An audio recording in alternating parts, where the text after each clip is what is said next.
모든 생명체는 자기 보존 본능이 있죠. 사람이나 짐승이나 혹은 다른 생명체라 할지라도 생존을 위해서 본능적으로 자기를 보호하고 보존하려는 행동을 합니다. 그래서 자신의 생명을 유지하고 번식하고 외부로부터의 위협에 대처하는 행동을 하죠. 이러한 자기 보존 본능은 종의 지속성과 생존과 번영에 필수적인 역할을 하는 것입니다. 이것은 조직이나 집단에게도 똑같이 적용이 되죠. 하나님은 인간 사회의 질서를 유지하기 위해서 권위를 허락하셨습니다. 올바른 권력은 정의를 세우고 질서를 유지하고 악을 방지하고 선을 증진하는 역할을 하는 거죠.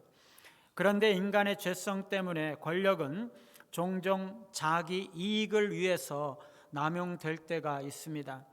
그래서 부당하게 자기 이익을 추구하는 거죠. 이런 권력의 중요한 특징 중에 하나가 자기 보존을 원한다는 것입니다. 한번 권력을 가진 사람은 그것을 잃지 않으려는 강한 본능이 있는 거죠. 부패한 권력일수록 정의와 진리를 무시하면서까지 그러한 자기 보존의 본능에 집착하는 것입니다. 그래서 권력자들은 진리를 왜곡하고 거짓을 퍼뜨리고 억압을 통해서 자신의 지위를 유지하려고 하는 것입니다. 오늘 말씀은 예수님께서 빌라도 앞에서 재판을 받으시는 장면을 기록하고 있습니다. 오늘 말씀에는 세 부류의 권력자들이 나타나고 있습니다. 유대인의 지도자들과 빌라도, 그리고 유대인의 대중이죠. 이 세 부류의 사람들은 똑같이 진리 되시는 예수님 앞에서 진리를 무시하는 부패한 방식으로 반응을 하고 있습니다. 첫째로 유대인의 지도자들입니다. 본문에서 그리스도는 대제사장 가야바 앞에서 신문을 받은 후에 관정, 즉 총독 관저인 빌라도의 법정으로 끌려가시죠. 로마 법정에 의해서 정죄함을 받고 로마의 권력에 의해서 처형되도록 하기 위한 것입니다. 유대인들이요, 예수님을 죽일 수 있는 핑계는 단 하나밖에 없습니다. 그것은 신성모독죄죠. 예수가 하나님의 아들이라고 주장한다는 것입니다. 그러나 로마인들은요, 신성모독죄를 사형죄로 보지 않습니다. 자기가 하나님의 아들이라고 하든지 말든지 그게 그들에게는 그렇게 중요한 문제가 아니었던 거죠. 그러므로 유대인들은 예수님을 신성모독죄로 사형을 결정하고 나서 로마에 고소할 때에는 로마에 대한 반역죄로 고소하는 것입니다. 그래서 예수가 자신을 유대인의 왕이라고 주장했다는 죄목을 붙여서 빌라도의 법정에서 반역죄로 사형을 언도하게 하려는 것입니다. 그들이 예수님을 빌라도에게 끌고 간 것은 새벽이었습니다. 대부분의 사람들이 잠자리에 들고 있는 시간이죠. 이런 시간에 재판을 하는 것은 불법이죠. 그러나 이 시간을 택한 것은 그리스도를 따르는 백성들의 반대를 피할 수가 있었고, 동시에 미리 준비된 선동꾼들을 동원할 수 있는 시간이었기 때문입니다. 대제사장들과 장로들은 예수님을 빌라도에게 인도하기는 했지만 빌라도의 관정 안으로 들어가지는 않고 밖에서 대기하고 있었습니다.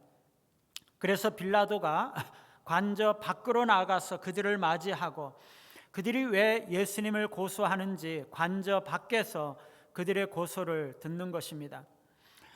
여러분, 지금 이 대제사장들과 장로들이 왜 관저 안으로 들어가지 않고 관저 밖에서 빌라도를 만나고 있나요? 왜냐하면 유월절 잔치에 참여하려면 몸을 더럽히지 말아야 하기 때문이죠. 이방인들과 접촉하는 것은 부정하게 하는 것이기 때문에 철저하게 율법과 규례를 지키고자 하는 것입니다. 그런데 여러분, 지금 이들의 행동이 얼마나 모순적인지 보고 계십니까? 부정하게 되지 않는 정결 규례를 엄격하게 지키려고 하면서 지금 그들이 하려고 하는 것이 무엇입니까? 예수님을 죽이려고 사형 언도를 내려달라고 기소하고 있는 거죠.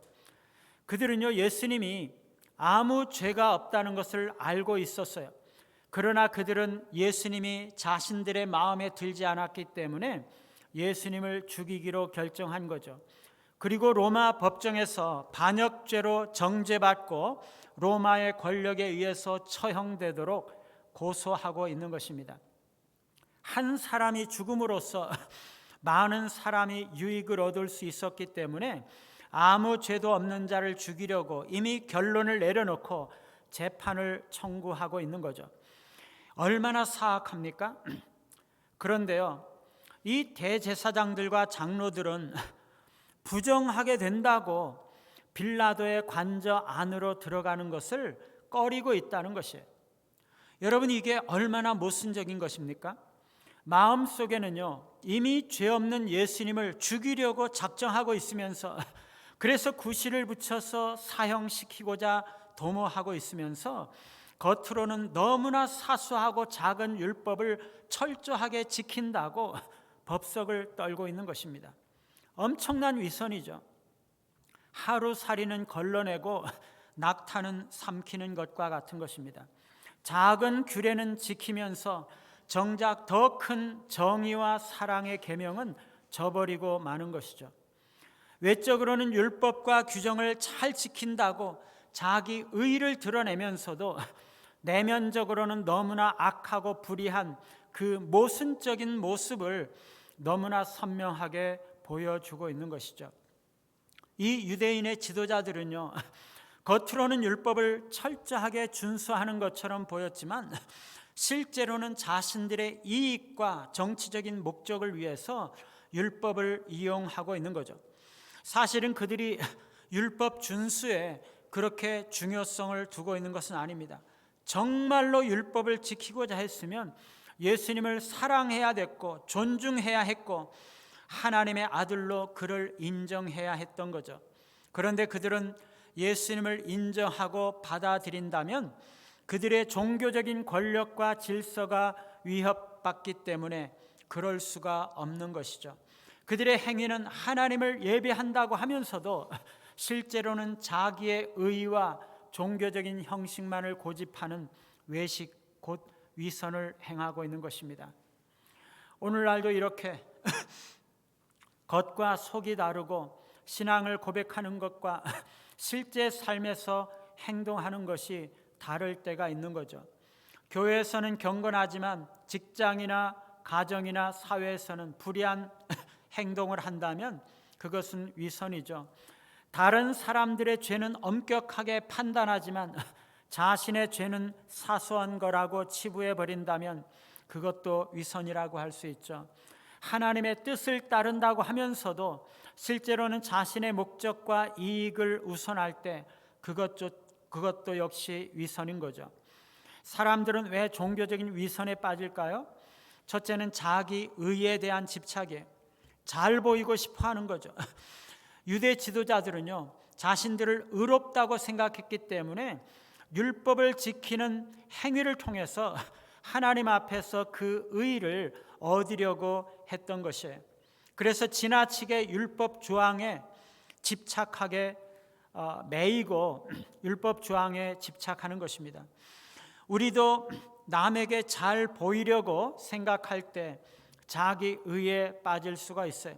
그래서 우리가 신앙을 진실하게 받아들이고 진실하게 말씀과 진리를 따라 살아가기보다 신앙을 통해서 자신이 좋은 사람으로 보이고 싶어 하기 때문에 어떤 외적인 그러한 외식에 빠질 수가 있는 거죠. 두 번째는요, 세상적인 이익에 대한 집착이에요. 유대인 지도자들은요, 예수님을 인정하면서 자신들의 종교적인 권위가 위협받을 것을 두려워했어요.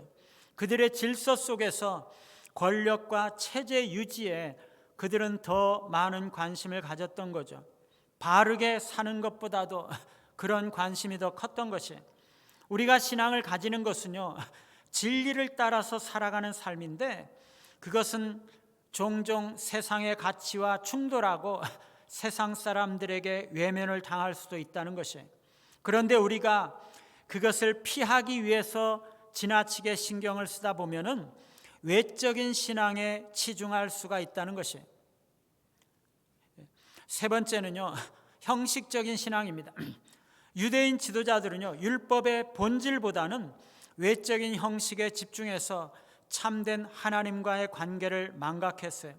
우리도 예배를 드리고 기도와 찬양을 하지만 실제 삶에서 하나님의 뜻보다 우리 자신의 개인적인 욕망을 따를 때 우리의 신앙이 위선적이 될 수가 있는 거죠.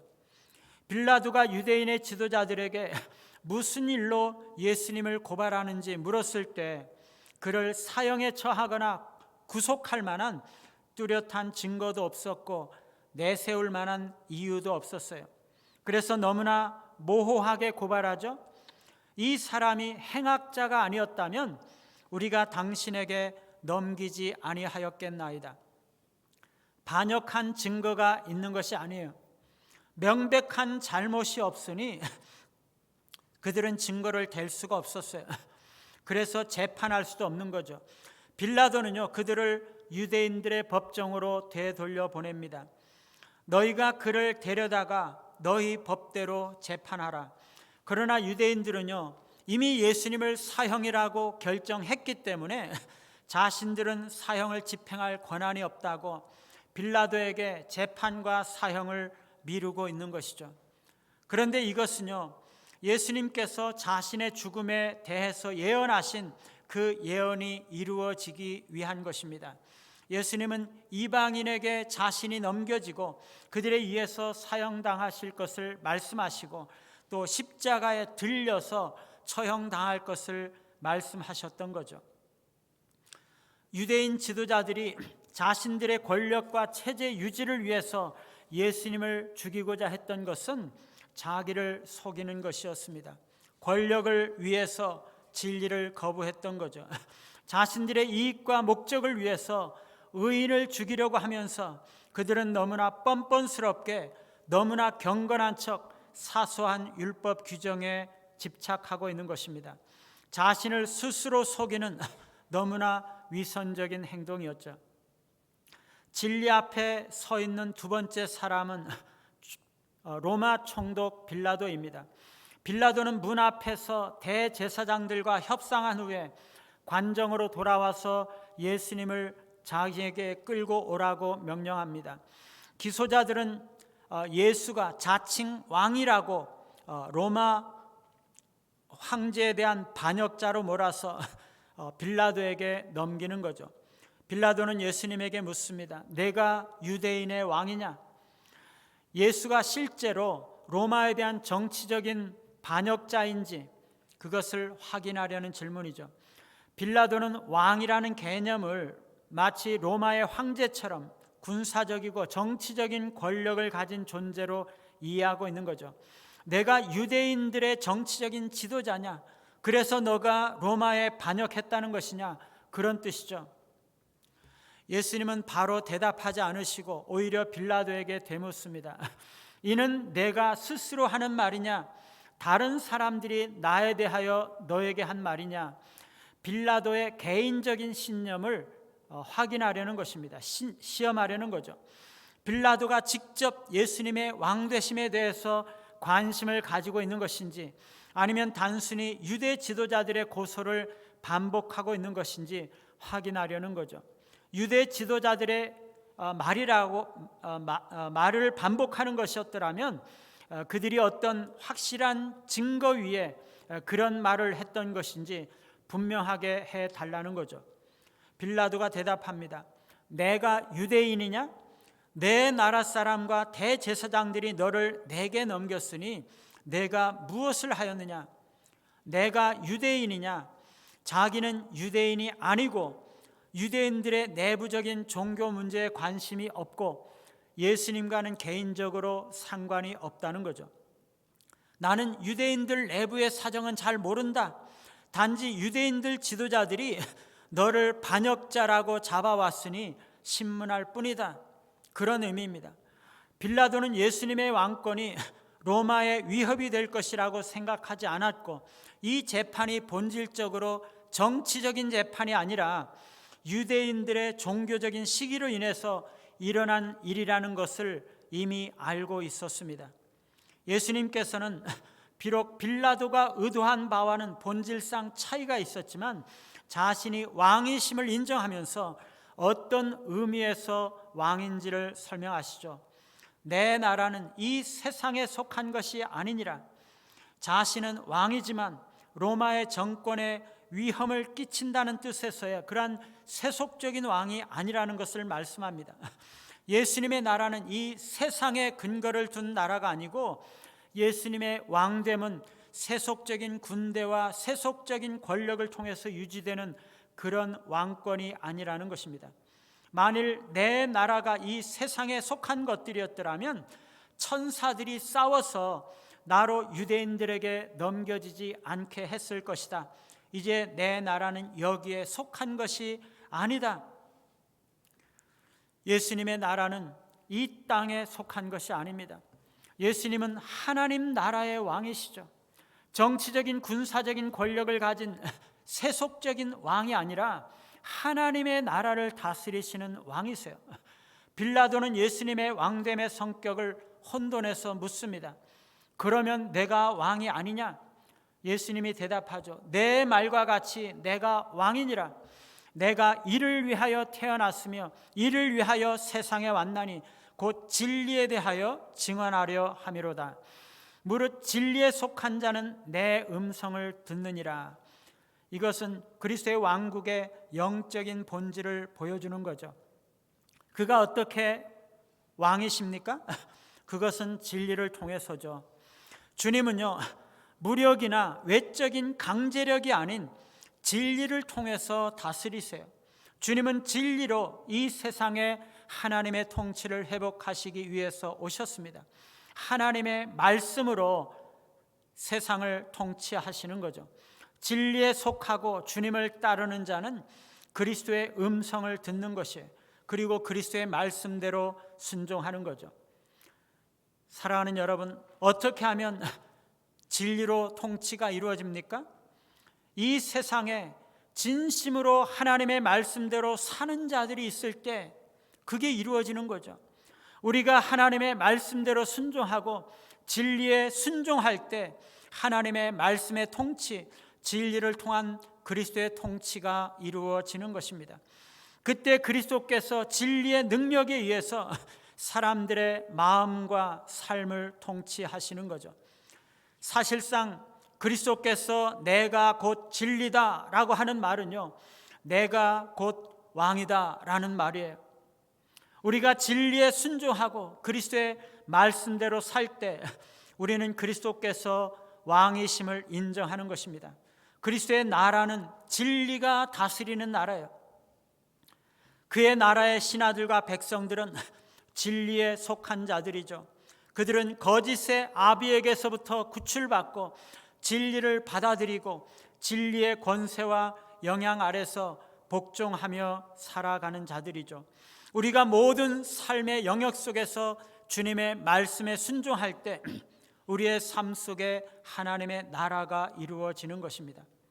내 나라는 이 세상에 속한 것이 아니니라.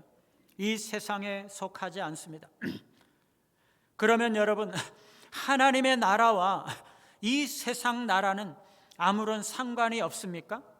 하나님의 나라는 저 하늘에 있기 때문에 세상 나라와는 아무런 상관이 없는 별개의 나라인가요? 그렇지 않죠. 하나님의 나라는 온 우주를 포함합니다. 단지 이 세상 나라들이 그리스도의 통치를 거부하고 있을 뿐이죠. 로마가 하나님의 통치를 거부하고 유대인들이 그리스도의 통치를 거부하고 있는 것이지, 하나님의 나라가 이 세상 나라와 아무 상관이 없는 것이 아닙니다. 하나님의 나라는 단지 죽고 나서 가는 나라가 아니라 이 땅에서 이루어져야 하는 나라인 거죠. 우리가 주기도문에서 나라의 임하옵시며 하나님의 나라가 임하게 해달라고 기도합니다. 어떻게 이 땅에 하나님의 나라가 임합니까? 하나님의 진리의 말씀이 선포될 때 하나님의 나라가 임하는 것이에요. 우리가 교회든 가정이든 사회든 이 세상에서 하나님의 말씀에 말씀과 하나님의 뜻에 순종할 때 하나님의 나라와 통치가 이루어지는 거죠. 그러나 우리가 어두움 속에 갇혀서 진리를 분별하지 못하고 우리 마음대로, 우리 생각대로 살아갈 때 하나님의 통치가 임하지 않고 있는 것이죠. 그때는 그리스도가 왕이 아닌 것이죠. 내가 왕인 것입니다. 우리가 어두움 속에 있으면 진리가 아니라 거짓이 다스리게 되어 있어요. 우리가 죄를 짓고 마음대로 살고 말씀대로 살지 않으면 어두움이 다스리는 것이에요. 하나님의 말씀은 빛입니다. 빛이 비치면 더 이상 어두움이 우리를 속이지 못하는 거죠. 전에는 몰랐기 때문에 속았습니다. 그러나 진리가 비친 사람은 거짓이 함부로 속이지 못하는 거죠. 빌라도는요, 진리가 무엇이냐라고 예수님에게 질문했지만 그는 그 예수님의 대답을 들을 마음의 여유가 없이 얼른 유대인들을 만나러 나갑니다. 그는 권력밖에 모르는 사람이죠. 그는 진리가 무엇인지에 대해서 관심이 없었어요. 잠깐 진리에 대해서 호기심이 생겼지만 그의 최우선 관심은 오직 자신의 정치적인 생존이죠.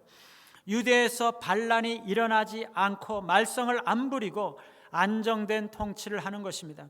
그는 자신의 지위가 안전하기만을 바라고 권력을 유지하기 위해서 진리와 도덕적인 판단을 희생했던 것입니다. 예수님에게서 아무런 혐의점도 발견하지 못했으면서도 대중의 요구를 들어주면서 권력을 유지하려는 거죠. 사랑하는 여러분, 우리는요, 진리가 뭐지? 그런 생각이 들 때는 하나님께서 우리의 마음을 열어주셔서 진리로 인도하시고자 하고 계시는 것을 인식할 필요가 있어요. 진리가 뭐지? 진실이 뭘까? 바로 그때 우리는 관심을 가지고 진리가 무엇인지를 분명하게 깨달아야 하는 거죠. 진리는요, 우리를 향하신 하나님의 말씀과 뜻입니다. 우리가 그것을 들어야 해요. 깨달아야 됩니다. 우리에게 빛이 비치려고 할 때 그 빛을 찾아야 하는 것입니다.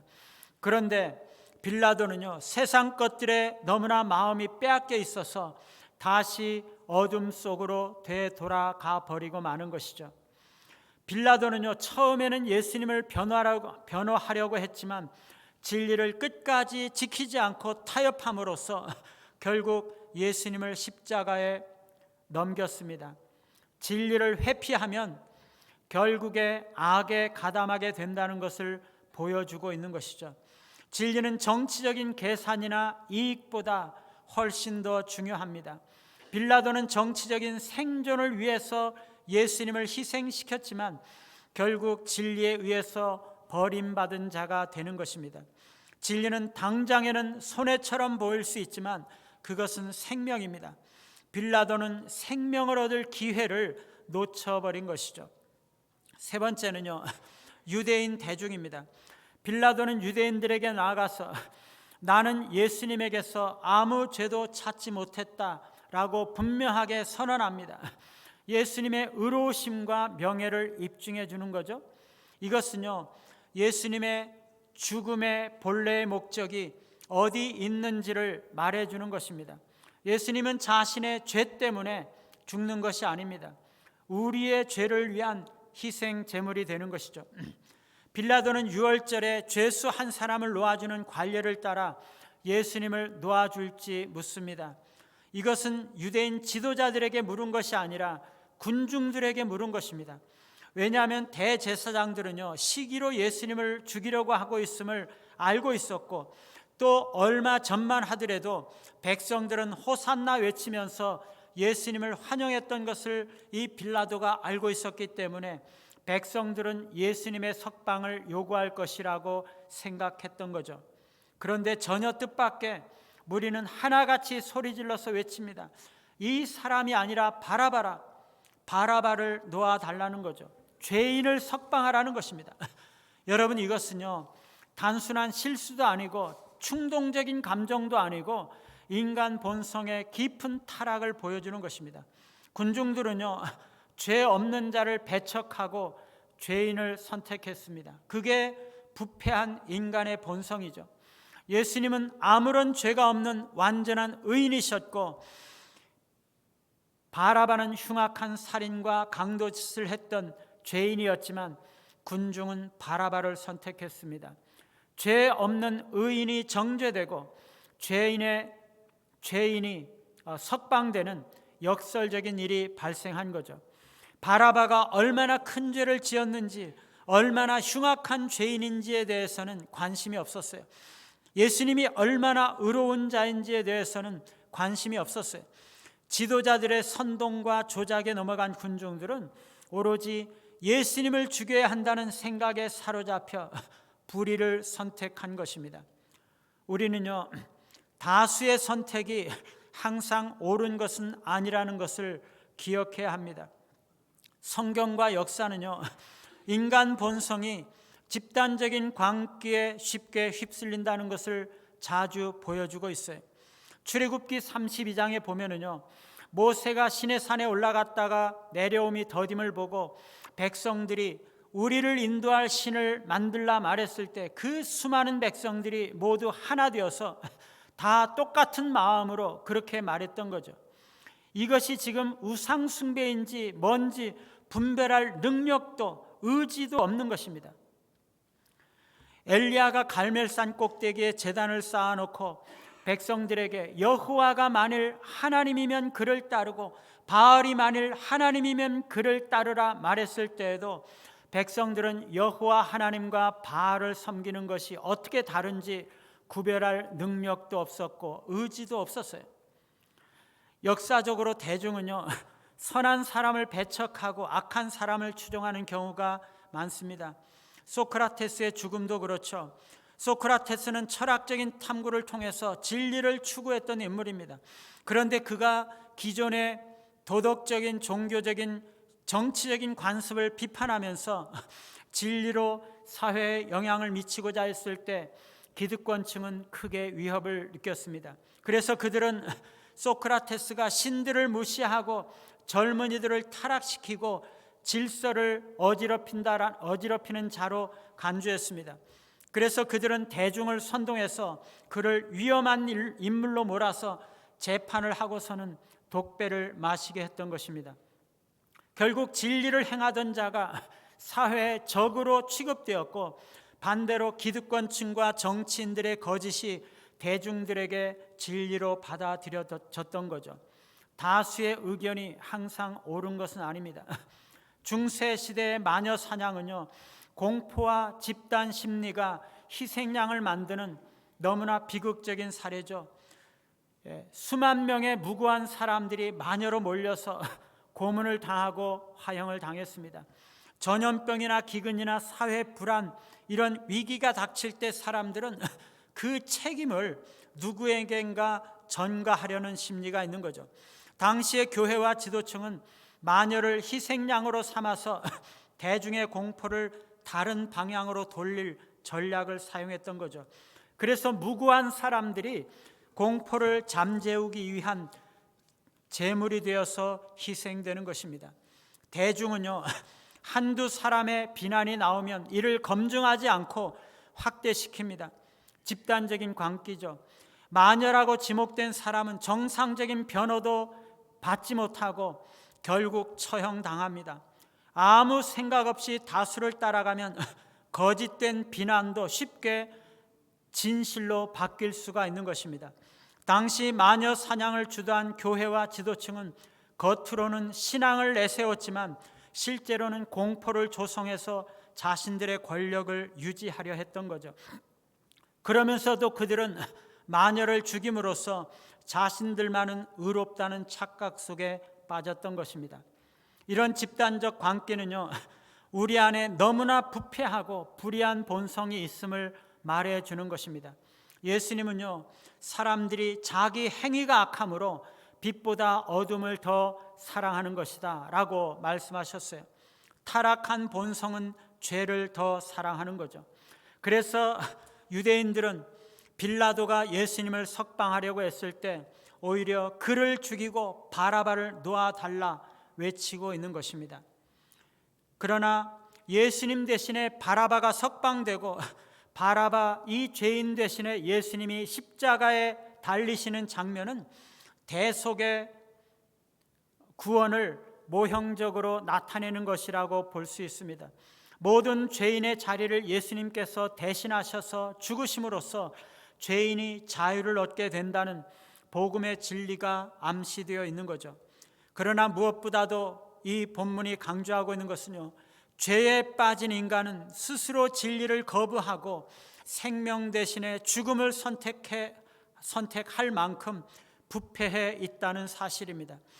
이것은 우리 안에 있는 죄의 어리석음을 직시하도록 우리에게 요청하고 있는 것이죠.